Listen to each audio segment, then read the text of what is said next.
วีโฮปនឹងបកកាយល្បីដូចគេថាមែន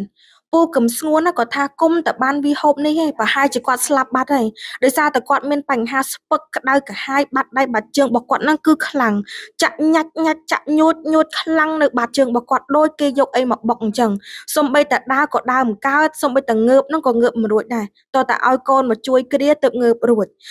យប់ឡើងអត់ដែលបានសម្រានទេជាពិសេសគាត់មានបញ្ហាលើសចិត្តស្ករបញ្ហាទឹកនោមផ្អែមទៀតចង់ដឹងកាន់តែច្បាស់ចូលទៅស្ដាប់លោកពូមានប្រសាសន៍ទាំងអស់គ្នាជើងនឹងវាឈឺដូចទៅវាក្តៅដែលពាក់ស្បែកជើងប៉ុណ្ណឹងដើរអត់កើតទេណាឈឺក្តៅហើយខូខ្លាំងចាក់ញិចញយ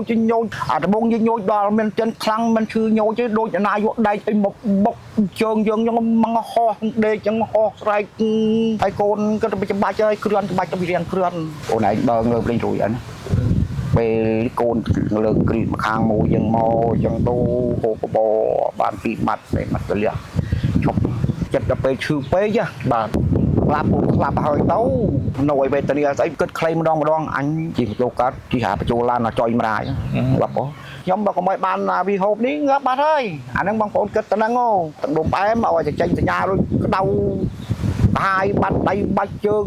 ស្រាញមកស្ពឹកអីបាត់អស់ហើយវាបាត់មានហ្មងបាត់ទៅហើយ